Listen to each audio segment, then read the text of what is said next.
Recorded Books is pleased to present the Modern Scholar series, where great professors teach you. My name is Richard Poe, and I'll be your host. Today we begin a course entitled Brewmaster's Art, the History and Science of Beer Making. Your professor will be Dr. Charlie Bamforth. Dr. Bamforth is Anheuser-Busch Endowed Professor of Malting and Brewing Sciences at the University of California, Davis. He is formerly Deputy Director General of Brewing Research International and Research Manager and Quality Assurance Manager of Bass Brewers. He is a special professor in the School of Biosciences at the University of Nottingham in England and was previously Visiting Professor of Brewing at Heriot-Watt University in Scotland. Dr. Bamforth is a Fellow of the Institute of Brewing and Distilling, Fellow of the Institute of Biology, and Fellow of the International Academy of Food Science and Technology. Dr. Bamforth's books include Beer, Tap into the Art and Science of Brewing, Beer, Health and Nutrition, and Grape versus Grain. In 1984, he was awarded the Cambridge Prize at the Institute of Brewing. He holds Bachelor of Science and Ph.D. degrees in biochemistry from the University of Hull in England, and was also honored by the award of a Doctor of Science in Applied Biology from his alma mater in 1993. For more information on this course, please visit its webpage at www.modernscholar.com, where you'll have access to links to related sites and a seminar room to share your thoughts with other students. And now we begin Brewmaster's Art, the History and Science of Beer Making. Lecture 1. The Shape of the Worldwide Brewing Industry. This class is about beer, the world's favorite alcoholic beverage. In it, we're going to look at what goes into making beer, how brewers strive for consistent excellence, how beer tastes good, looks good, and can indeed do you good. We'll look at the history of brewing, and we'll look with a crystal ball at what the future of brewing may comprise. First of all, we will look at the shape of the worldwide brewing industry, how much beer is brewed, who brews it, where they brew it, who drinks the most beer, who drinks the least. We'll look at large and small brewing companies and consolidation. And then we'll go on in the next class to looking at the basics of brewing beer, introductory overview of brewing, from the raw materials through to the end product, before considering the history of brewing and its ancient origins 8,000 years ago in the Fertile Crescent, how brewing moved around the world, the impact that the church and then the home had on brewing traditions, and brewing right the way through to the advent of the scientific age. Then we will look at the raw materials of brewing and how important they are. We'll look at the barley and the malt that is derived from it. We will look at the hops and the water, and how these various ingredients are selected and dealt with to achieve brewing excellence. We'll look at the brew house and the basics of how the raw materials are extracted in the brew house to produce the fermentation feedstock that the yeast will convert into alcohol and carbon dioxide and flavour. And then we will walk through fermentation. We'll look at brewing yeast and how the strain is so very important and how the fermentation conditions can influence product quality. We'll look at how beer is processed downstream after the fermentation and refined so that it's ready for packaging, and how fast and efficient that packaging process needs to be. We will look at beer styles. We'll look at top fermenting beers called generally ales, and we'll look at bottom fermenting beers, those that are usually called lagers, and we'll look at other types of beer and the overlaps between them. We'll look at the advent and the growth of light beer in the United States.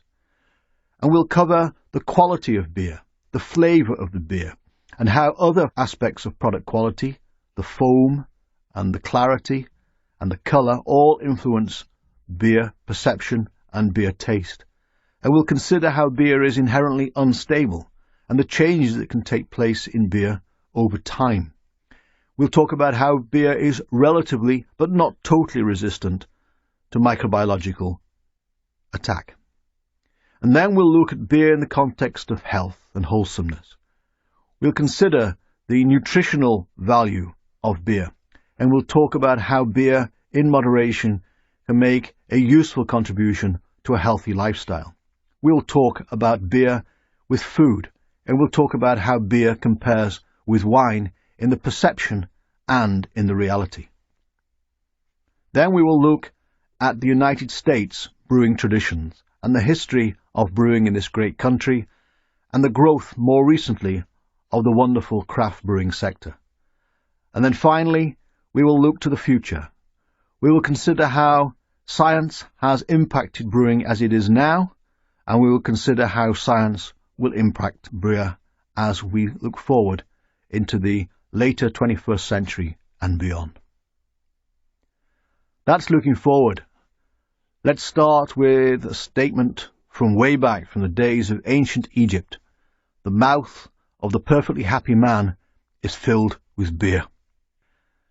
And then let's go to Greece and to the Greek playwright Sophocles, who wrote, "I recommend bread, meat, vegetables, and beer." And Julius Caesar, who said beer, a high and mighty liquor. Or the anonymous German monk, who said that he who drinks beer sleeps well. He who sleeps well cannot sin. He who does not sin goes to heaven. The logic is impeccable. Drink beer, go to heaven. It was John Churchill who said, "No soldier can fight unless he's properly fed on beef and beer." John Churchill, 1650 to 1722, the first Duke of Marlborough, an ancestor of the altogether more famous Winston. And Queen Victoria said, "Give my people plenty of beer, good beer, and cheap beer, and you will have no revolution among them." And there never has been a revolution among them. It must be down to beer. Beer is an extremely popular beverage. In the United States of America, it is the fourth most extensively consumed beverage. Top of the list is carbonated soft drinks at around 52 gallons per head each year, followed by coffee at 24.6 and bottled water at 23.2. But beer is there at 21.6 gallons per capita, gallons per head each year. Wine stands at 2.3. 10 times more beer than wine. Let's remember that the alcoholic strength of wine is typically about 3 times more than that of beer.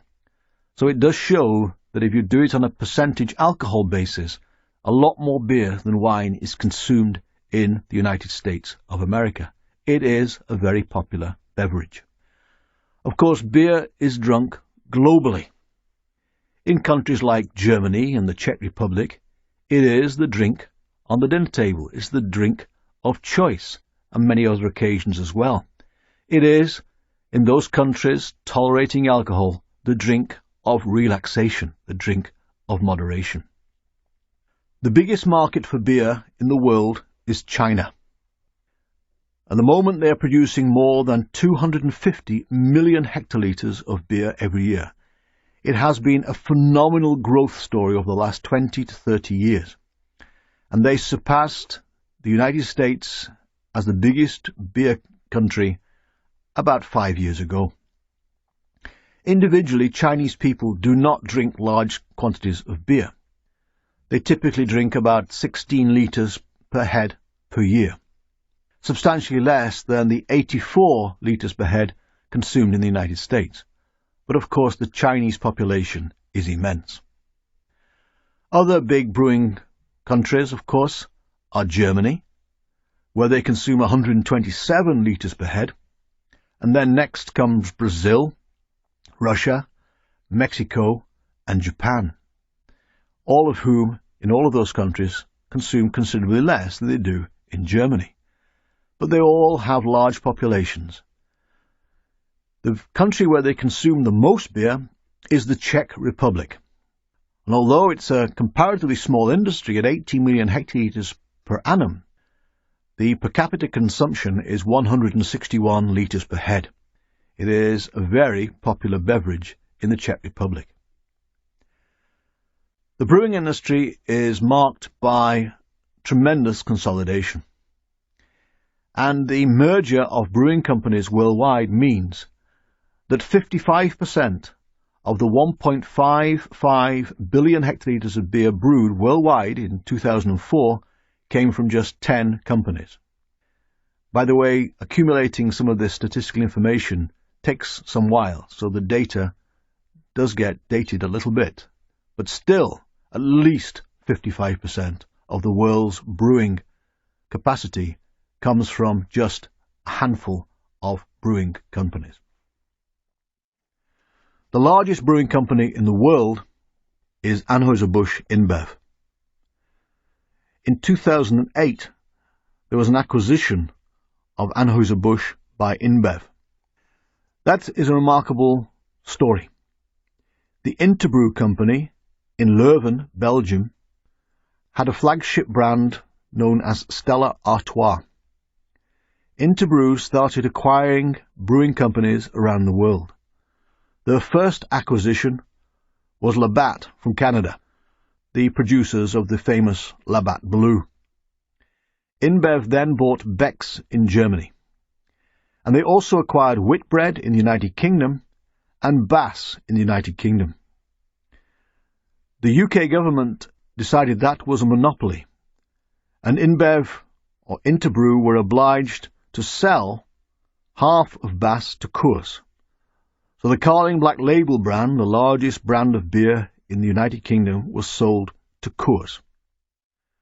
Interbrew then merged with Ambev, the Brazilian conglomerate, to form InBev, and so a huge international brewing concern. And then, as I say, InBev acquired Anheuser-Busch, which puts them far and away beyond any other brewing company in size in the world. The number 2 brewing company in the world is SAB Miller, South African breweries acquiring Miller from Philip Morris to form SAB Miller. Headquarters, London, England. Some brewing companies have long been international players. We think of Heineken in the Netherlands, and we think of Carlsberg based in Copenhagen, Denmark. And these brewing companies have long recognized the foolishness of brewing beer in one location and shipping it vast distances. Most beers are at least 90% water. It really does not make sense to do that. It really makes sense to brew beer close to the market. Although Heineken selling beer in America is an exception to that rule, that beer being brewed in the Netherlands, Heineken in other parts of the world brew close to source. For example, in New Zealand or in Asia. And Carlsberg too. International brewing concerns. Of course, a famous United States brewer is Coors. Recently, they merged with Molson in Canada to form Molson Coors.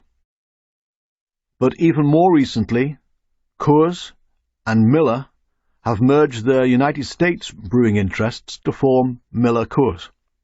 We still have SAB Miller, we still have Molson Coors, but we also have Miller Coors. It's kind of confusing. In Mexico, we have Modelo, a large slice of which is owned by Anheuser-Busch InBev. In China, Tsingtao, which until recently also had a major shareholding from Anheuser-Busch. And the remarkable growth in the Chinese sector means not only breweries like Tsingtao, but also companies such as Yanying. In Japan, 2 great brewing companies, Asahi and Kirin. And then the company Diageo. Diageo, famous for a range of alcoholic beverages. They truly are an international beverage company. Not only do they make beers, such as Guinness, Harp and Red Stripe, but they make many other alcoholic beverages, from Bell's and Bushmills to Blossom Hill and Baileys, from Dom Perignon to Captain Morgan. Perhaps in the future we can see lots of other brewing companies expanding into other types of alcoholic beverage. Some remarkable things are happening in the world of brewing. For many years, Anheuser-Busch were going into courts competing with Budweiser Budvar, who make a beer with the same name, Budweiser, out of the Czech Republic. In the recent years, Anheuser-Busch signed a deal to import Budvar into the United States, a remarkable happening which goes to show the tremendous consolidation and the tremendous overlap that is taking place between companies, between brands. Some countries have very different models for brewing. One example would be Germany. Germany is characterized by many relatively small brewing companies, more than 1,200 of them. And they mostly produce individual beers for local consumption. There's tremendous loyalty to the local brands. The biggest brewer in Germany, the Binding Group, produced just 11.2 million hectolitres most recently, and that was 25% more than its next biggest competitor. And the biggest selling brand of beer, Krombacher, sells no more than 5 million hectolitres each year. There's tremendous diversity there, tremendous loyalty to local products. One thing we need to define fairly early on is beer strength. And beer strength is usually defined in terms of percentage alcohol by volume. 1% alcohol by volume is 1 milliliter of alcohol, or ethanol, per 100 milliliters of water. So a beer that is 5% alcohol by volume is 5 milliliters of alcohol in 100 milliliters of beer. The average alcohol strength in the United States is 4.6% alcohol by volume. It's actually 5% alcohol by volume in Canada. The highest average anywhere in the world is 5.2% alcohol by volume in Spain, and the lowest is 4% alcohol by volume, ABV, in New Zealand and Sweden. Of course, this doesn't tell us anything about the breadth of alcoholic strength. In the United States, we've got everything from alcohol-free beer to a beer that contains more than 25% alcohol by volume. In the United Kingdom, the average alcohol strength is less than it is in the United States, at 4.2% alcohol by volume. There's one very real reason for that, and that is that beer is taxed on the basis of its strength in the UK. The more alcohol, the more tax that is paid, and therefore it is more expensive to have these stronger beers. This is a vector pushing the alcoholic strength down. Many people go to the United Kingdom from America and they say, oh, the beers must be stronger, it's got more flavour. But there is no simple correlation between the intensity of flavour and the alcoholic content. So some of the gently flavoured North American lagers contain significantly more alcohol than some of the really robust Irish stouts. Don't confuse strength of alcohol and intensity of taste and aroma. Taxation is a major cost contributor to beer production costs in many parts of the world. If you were to consider the least cost contributor to most beers, it would be the hops. As we shall see in a later class, hops make a profound contribution to the taste and aroma and stability of beer. But generally speaking, they make a relatively modest contribution to the cost of a bottle of beer. Similarly, the other raw materials, the malt and any adjuncts that are used, the water, they are relatively low-cost components. And as I will say in a later class, it really does not make sense to play tunes in that area, to try to cut costs in that area. The major cost component of a bottle of beer is the bottle and the cost of putting the liquid into the bottle. So the packaging costs are immense. Indeed, the production costs of beer generally in the brewery, the cost of people, is a very substantial cost component. Also, the sales and marketing are very, very substantial proportion of the cost of beer. And as I've said, taxation, depending on where you are in the world. In some countries, some of the Scandinavian countries, in Ireland for example, the rate of taxation on alcohol generally is substantial. The UK is another country where there is high level of taxation. Interestingly, in France, the rate of taxation is 1/7 that in England. So what you have, now that there's a tunnel between England and France, is beer being shipped through the tunnel to France, with the English following it through, buying it and bringing it back again. I jokingly say there's more liquid going underneath the English Channel than there is over the top. In the United States, there are 3 layers of government levying taxes on beer. In fact, Congress first placed an excise tax on beer in 1862. The federal rate has been $18 per barrel for large brewers since it was doubled in 1990 following strong lobbying by anti-alcohol advocates. The tax levied by states differs tremendously. The current average is 18.5 cents per gallon, and sales taxes also apply in most states. So the lowest rate of taxation is in Wyoming at 2 cents per gallon, but there's a relatively whopping $1.07 per gallon in Alaska. The tax levy, whether it's federal, state or local, makes a huge contribution to the income of states, local authorities and the federal government. Indeed, brewing generally has a major economic impact in the United States. $250 million each year can be linked through to the brewing industry, whether it's in tax contributions, the employment of more than 1.7 million people in production, marketing, sales, in supplies to the brewers, all the farming and the provision of raw materials, the maltings, the packaging materials. Did you know, for example, that there are more than 60 billion beer bottles and cans needed every year to satisfy the output of beer in the United States? Worldwide, the population is growing substantially. And the beer volumes, therefore, are growing as well. The beer volumes, of course, are not growing as fast as the population because much of that population is not in beer-drinking countries and, of course, has not reached the age of drinking yet. But nonetheless, beer volumes are increasing. In the United States, with the exception of brew pubs, it is illegal for a brewer to sell directly to the consumer. This is a carryover from the days of Prohibition, which we will address in a later class. So the control of beer sales is at the state level, and there are many differences.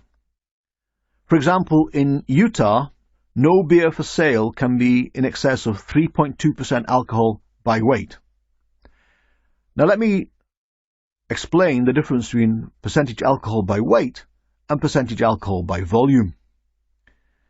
I've already told you that a beer that is 4% alcohol by volume is 4 milliliters of ethanol or alcohol for every 100 milliliters of beer. If you have pure alcohol, it weighs less than a gram. 1 milliliter of water weighs 1 gram. But 1 milliliter of ethanol weighs 0.8 grams. So if you have a solution, i.e. a beer, that is a beer of 4% alcohol by volume, then that is only 3.2% alcohol by weight. 3.2 grams of alcohol in every 100 milliliters of beer. You may have heard of 3-2 beer. Many people are quite rude when they hear about 3-2 beer. Let me remind you, it's 4% alcohol by volume. The average strength of beer where I come from in England is 4.2%. I personally think 3-2 is perfectly respectable.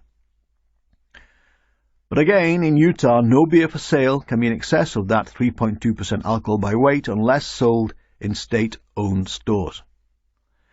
In some states, they will allow beers of a typical average strength, for example 5% alcohol by volume, but prohibit the sale of the very strong beers. And the labelling legislation is very different from state to state, what you have to declare on the label.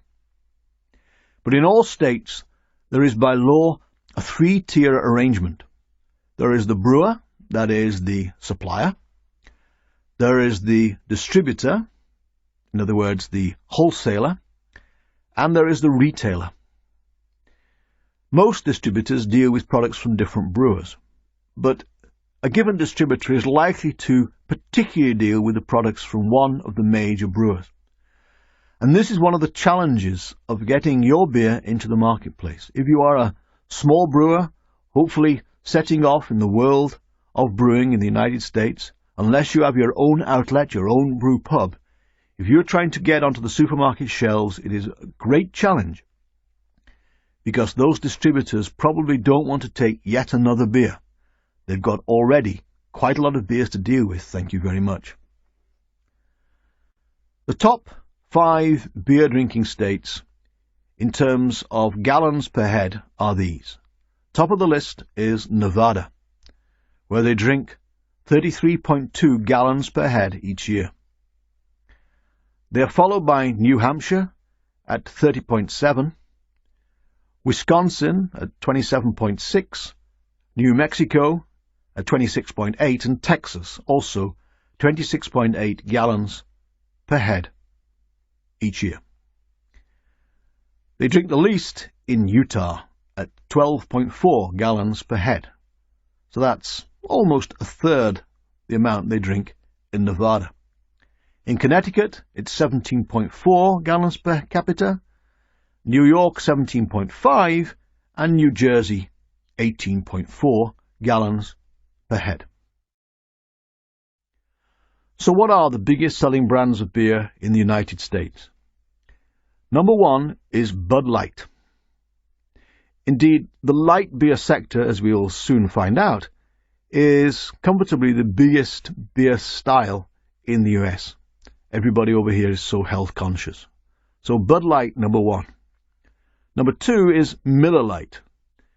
In a later class, we'll talk about the growth of light beer, and I'll say that the very first brand was called Gablinger's. But it was Miller Lite that really was the light beer that ploughed the furrow and was the forerunner of all the other light beers. But Bud Light is now number 1. The third most popular beer in the United States is Budweiser. 4th, Coors Light. Number 5 is Corona Extra. And 6, Heineken. These are the 2 biggest imports into this country. And then 7 through 9 are 3 more light beers. There is Natural Light from Anheuser-Busch, and then Michelob Ultra Light, which was a low-carb beer developed by Anheuser-Busch in response to the advent of the South Beach diet, of which more in a later class. And Busch Light is at number 9. And number 10 is Miller High Life. If we look to the craft and the regional beers, then the top US beer is Sierra Nevada Pale Ale. And we will talk about the Sierra Nevada Company several times through this lecture series. Samuel Adams Boston Lager comes next, and then we have Blue Moon White, a wit beer, a Belgian-style beer, which comes out of Colorado. Samuel Adams' seasonal products are next, and New Belgium, Belgian-style beers, this one Fat Tire, coming out of the New Belgium Company, also in Colorado. Samuel Adams have a light beer, and that is number 6, followed by Scheinerbock from Texas, Widmer's Hefeweizen, Samuel Adams Brewmaster's Collection, and Red Hook ESB. Mention of Red Hook ESB makes the point that some of the craft beers are from companies that have a large investment from the major brewing companies. Red Hook, then, have got a large investment from Anheuser-Busch. Miller have a large investment, probably a total investment, in Leinenkugel. If we look at the top imported beer brands into the United States, the number one, Corona Extra, has a market share of 26.6% of the import segment. That beer, of course, from Mexico. Heineken from the Netherlands, 16.4% of the import share. Corona Light and Tecate, both from Mexico, 6.6% and 4.7% respectively. And then Labatt Blue from Canada, owned of course as we've seen by Anheuser-Busch InBev, at 3.3% of that particular sector. Finally, let's look at the world's biggest beer brands. And I say again that as life goes on and beer gets sold year on year, the published data does not keep pace with what is happening. The last snapshot that I have in time has Budweiser and Bud Light comfortably as the biggest beer brand in the world at 90.5 million hectolitres every year, a hectolitre being 100 litres. Number 2, coming out of Brazil, is Skol, a long way behind at 32.8 million hectolitres, and Corona at 31.8. When this data was published in 2006, number 4 was a brand called Snow, at 30.5 million hectolitres. I'm reliably informed that the growth of the Chinese brewing market is such that Snow, which is virtually unheard of outside China, is nonetheless now easily number 2 in the world beer market. Then we have Brahma from Brazil, Heineken, Coors and Coors Light, Miller Lite, Asahi Super Dry, which we will talk about in the context of the development of a new beer genre in a later class, Tsingtao, Yanying, Yanzing, Polar from Venezuela, Busch, Harbin from China, which is a large investment from Anheuser-Busch InBev, Natural, Zhujiang, Antarctica, Carling Black Label, and then Carlsberg at 11.7 million hectolitres. In this class, then, we have looked at the shape of the brewing industry worldwide. In the next class, we'll look at beer generally. What's it made from? How is it made?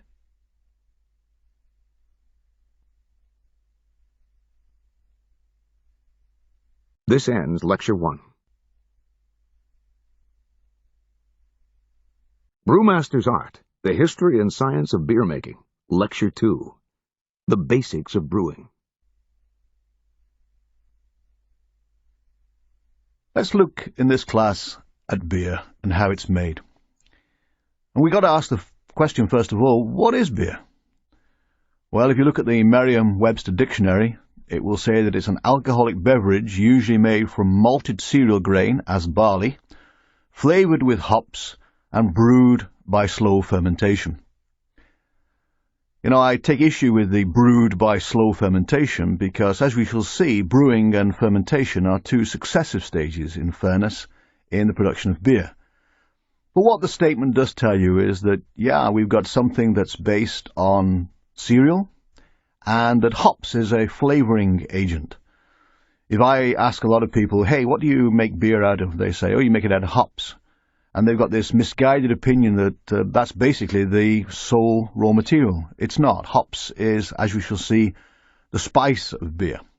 But the soul of beer is the cereal grain. Now, brewers, by nature, are people who want to do things right. They want to make beer efficiently, and they want to make it of the highest possible quality.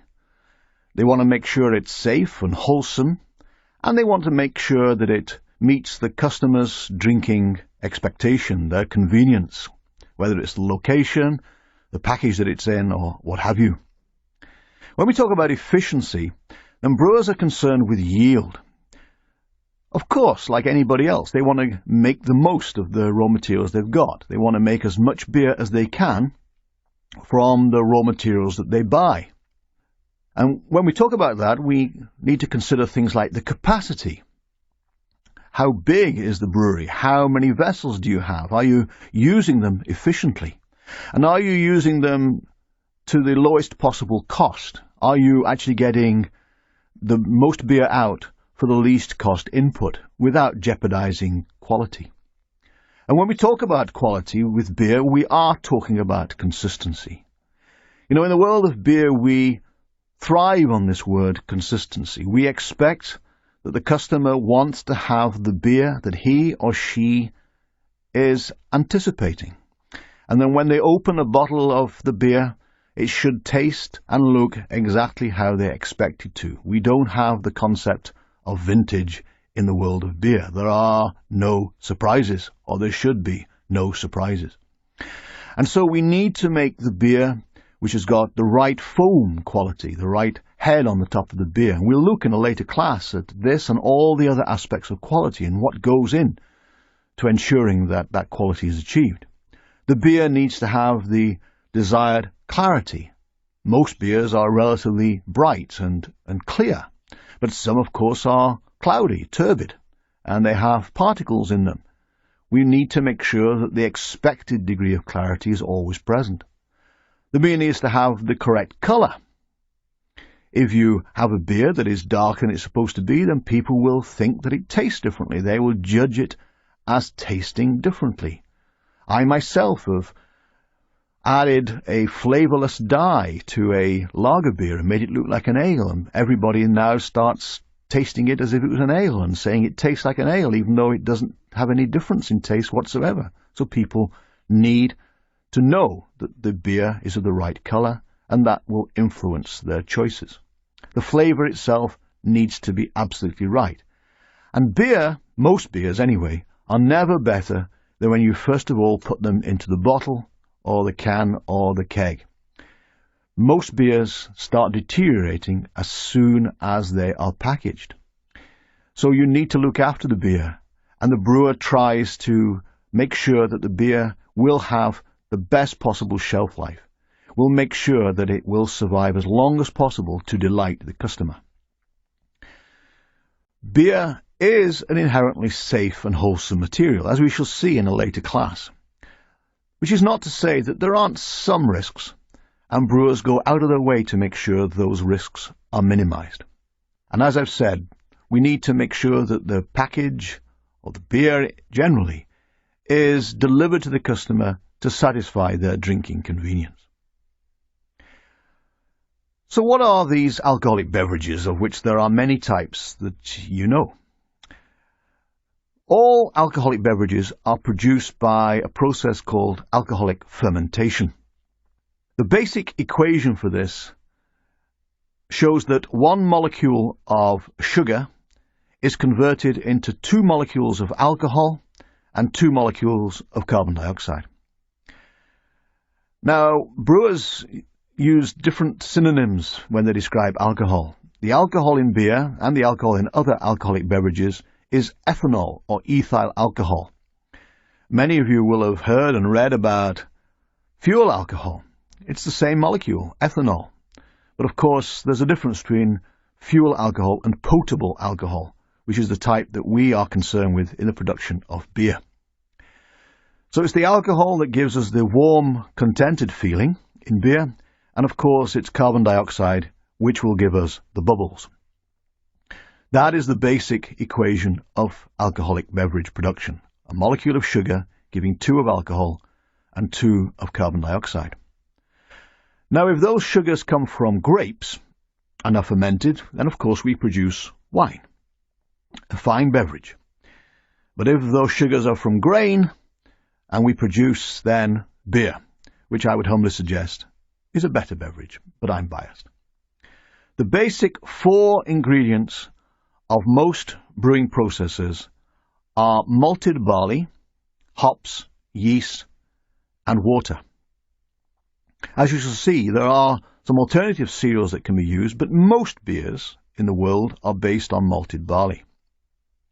Indeed, in Germany, according to the terms of the Reinheitsgebot of 1516, these strictly speaking, are the only ingredients allowed in the production of beer. We'll go back to that law when we talk about the history of beer later on. And indeed, there are many brewing companies around the world, including the United States of America, many of whom believe that malted barley, hops, yeast, and water are the basic ingredients that should form the whole of the beer. But some brewing companies do use adjuncts. Adjuncts are alternative sources of sugar. They may be sugar itself, derived from sugar beet, or they may be things like rice or corn. Now, there's a lot of confusion about the use of these materials. Many people claim that they are used to save costs. Sometimes they may be cheaper, but not always. And the real driving force for using these adjuncts is not to save costs, but to produce different types of beer. For example, a very well-known brand of beer in the United States of America incorporates rice. There is more malt than rice, but there is a significant proportion of rice in the product. It is not because it's cheaper. It actually costs more money to process rice. It's a more demanding cereal to use in the brew house. The reason rice is used is to make a lighter color, to make a lighter flavor, to take some of the harsher aspects that can come from the malt, to take those out of the equation. And so there are a range of adjuncts that can be used, and they do allow a diversification in the types of beer that are produced. They are not necessarily a negative thing by any means. When we talk about beer production, then there are 4 phases. These successively are malting, brewing, fermentation, and finishing. Now, I use the word brewing there as a single stage. For a lot of people, brewing is everything that happens in a brewery. But brewing, strictly speaking, is the extraction of the grain to produce a liquid which will go into the fermenter. Malting is stage 1. If you take raw barley, it is not suitable for brewing. And there are a number of reasons for this that I'll explain momentarily. So you have to malt it. Malting is a controlled germination phase. And then we take the malt and we brew it. We grind it up and we extract the grain with water. Then we have fermentation, where yeast will convert the sugars produced in brewing to alcohol. And then finally, finishing, which is the refining, if you like, of the process to produce a beer in the appropriate package. Now, barley is a source of starch. That starch is trapped. It's bound up inside a matrix of walls that I'm going to explain in a minute. And the malting process frees up that starch. It makes the starch available and no longer trapped. And then in the brew house, with the brewing process, we're going to break that starch down to produce sugars, because yeast cannot ferment starch. It needs sugars to ferment to produce the alcohol and carbon dioxide. And then we have beer. Barley also has not got a particularly nice flavor. If you take a handful of barley grain and you chew on it, then your mouth will very quickly dry out. It's very astringent, and some people use the word powdery. It'll make you cough, and it's not desperately nice. Not only that, it's tough to bite. You'll break your teeth if you're not careful. Malt, however, has got a really nice flavor. If you want to know what malt tastes like, then taste some cornflakes or taste some malted milk balls. That's the malty flavor. And it's got a really nice flavor that goes into many, many different types of foodstuff.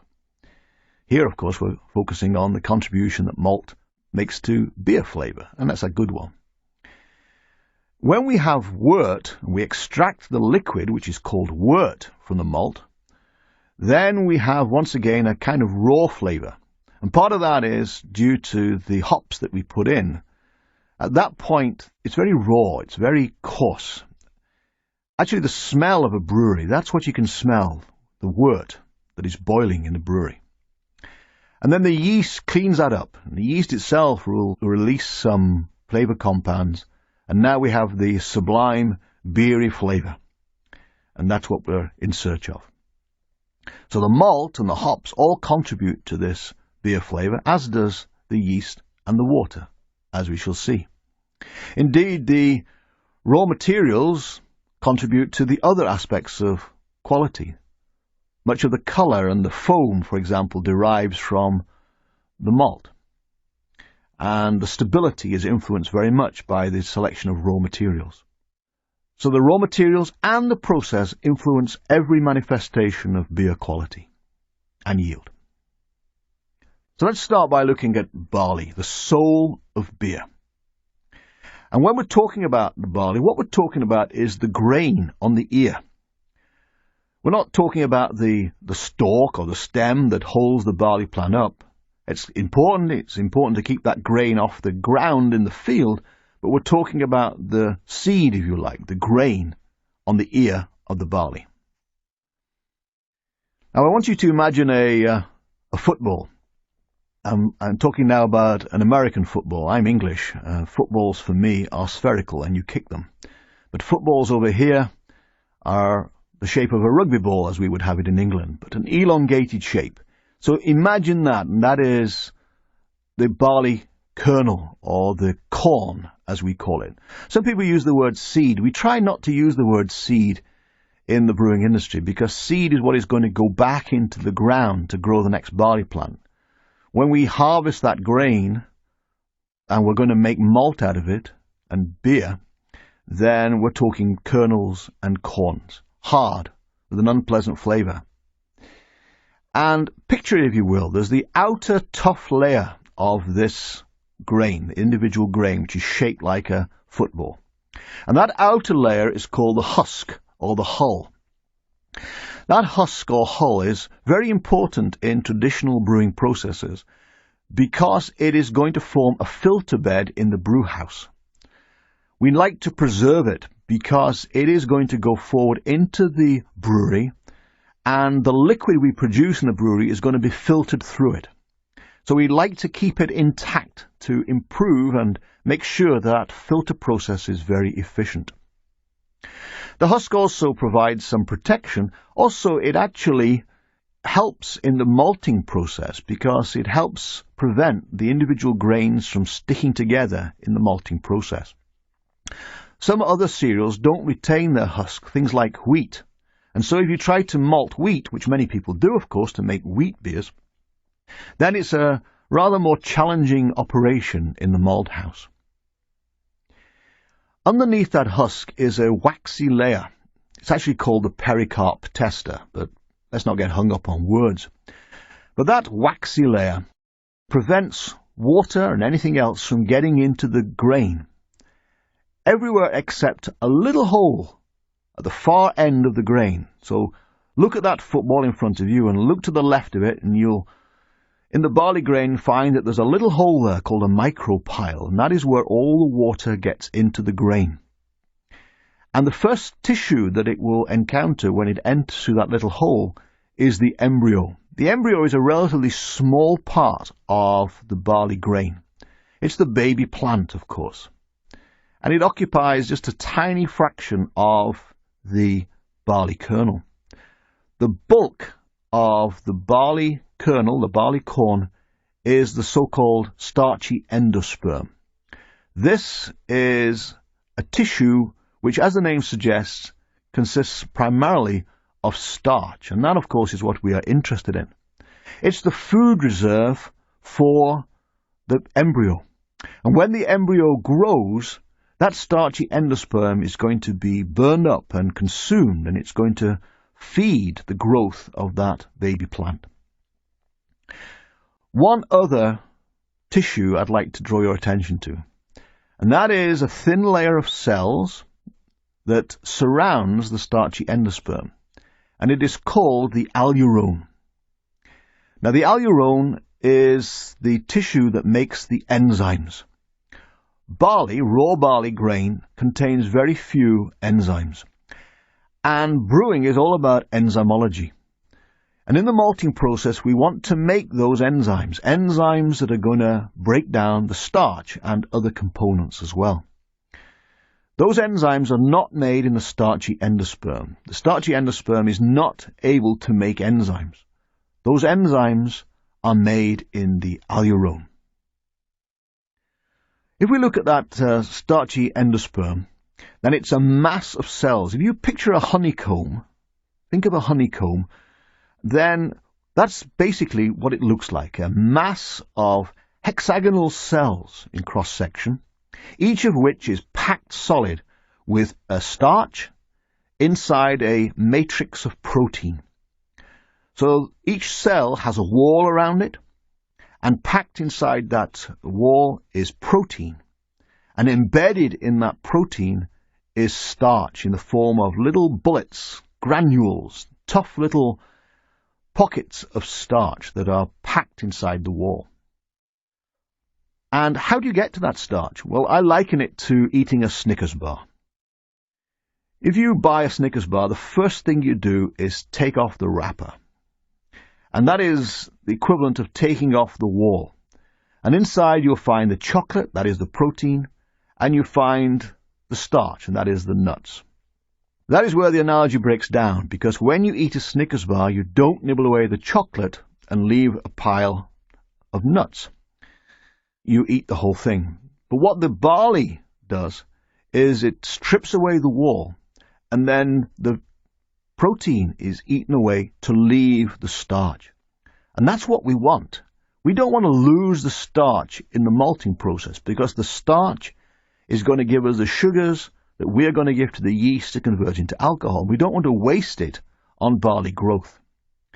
In reality, the malting process is a compromise. We have to have some breakdown of these endosperm components, but we need to leave as much of the starch as possible, and that is exactly what we do.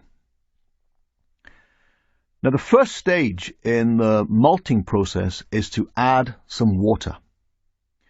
And the water, as I've said, enters into the grain through that little hole called the micropyle, and what it does is hydrate or get wet the embryo. And the embryo responds by making hormones. These hormones, they're called gibberellins, they follow the water through the barley plant. The water progressively diffuses through the barley embryo and then into the endosperm and the alurone. And the more efficiently the water distributes through the grain, the better is that grain. So here we have the water going in a band through the grain, and the hormones are following it, and the hormones move to the alurone. When the hormones reach the alurone cells are switched on, turned on, and they respond by making enzymes. And these enzymes follow the water through into the starchy endosperm. And the first enzymes, of course, are the ones you need to break down the wrapper. They're the ones that break down the cell walls. And so you strip away the cell wall and you expose the protein. And now the enzymes that break down the protein can nibble away that protein and expose the starch. And finally, the enzymes that break down the starch can actually start their work. But starch is pretty resistant to digestion, thank goodness, at this point, and I'll explain why in a later class. So what you've got is this band of enzyme action following water as it goes from one end of the grain to the other. And you're breaking down the components. The carbohydrates that are the main component of the cell walls, they are broken down to produce sugars. And the proteins are broken down to their building blocks, which are called amino acids, and they migrate back to the embryo and feed it. And so the embryo starts to grow. So the first sign that your barley grain is growing is you have little rootlets start to poke out through that micropyle, through that little hole at one end. And this is a process called chitting. And you see these little rootlets starting to appear. Underneath the husk, the shoot, which is sometimes called an acrospire, that is growing underneath the husk. And eventually, if you left it long enough, it would poke out of the other end. And of course it would. If this was a barley grain or a seed in the field, the rootlets would go out one end and the shoot would go out of the other. And that's what is happening here. But we don't want to see that shoot poking out of the barley kernel at the far end. Because if we have, that's a sign that it's been sprouted for too long, and that would be wasteful. What we want is just the right amount of breakdown of the endosperm. We want to get rid of these cell walls, and we want to break down a lot of the protein, but we want to leave as much of the starch behind as possible. This breakdown of the starchy endosperm is called modification. So there's a band of modification which starts at the embryo end and goes right the way through to the other end of the grain. And the more efficiently the water does go through that grain, then the more efficiently can the enzymes follow it through, and the better is the result. Now, what we have now is something called green malt, not because it's green, but because it's raw, and also it's full of moisture. It's about 45% moisture. If we want to stop this process, we need to drive off this water again, to lower the water content. The problem is that many enzymes are sensitive to heat, and if we simply burn this stuff, then we're going to kill off the enzymes. So we have to heat quite gently and gradually build up the temperature so we can drive off the moisture and preserve the enzymes. So let me recap. The first thing we do is to add water. And this water is at about 57 to 64 degrees Fahrenheit. Now let me also mention that in Celsius or centigrade. That's 14 to 18 degrees Celsius. Let me segue by saying that throughout the world of brewing internationally, most brewers use the unit Celsius. It's only one country where Fahrenheit is still prevalent. I'll do my best to remember to quote the temperatures in both Celsius and Fahrenheit. So we steep for a total of 2 days. Now that's interspersed with some gaps. We don't steep in one big pot for a continuous 2 days. The water is drained off and then some air is brought through and then water is added again. But the whole process takes 2 days. And then we germinate at around 61, 68 Fahrenheit, that's 16 to 20 Celsius, and that usually takes between 4 and 6 days. And finally we have this kilning process, this drying process, which usually starts around 50 degrees Celsius or 122 Fahrenheit, and is not likely to go much higher than 110 Celsius or 230 Fahrenheit. That kilning process usually takes no more than a day. And then we have malt. Now let me remind you that in germination, the sprouting process, the modification process, we make sugars and we make amino acids. And when we kiln, when we dry, a reaction takes place between these two building blocks, the sugars and the amino acids, and this process produces color and it produces flavor. So the more intensely we heat, the more color and the more flavor we produce. So if we are making a lager malt, then we tend to have a relatively shorter germination so that there's not as much sugar, not as much amino acid. And also the drying process, the kilning, is at a somewhat lower temperature. And so we have a relatively light color, whereas with ales, we heat to a higher extent, and also traditionally those malts have been germinated for a longer period. So we have more sugars, more amino acids, more heat, giving more color and more flavor. That is a fundamental difference between ale and lager malts. So steeping then with the 2 days, lots of water, tremendous amount of water usage, and lots of material washed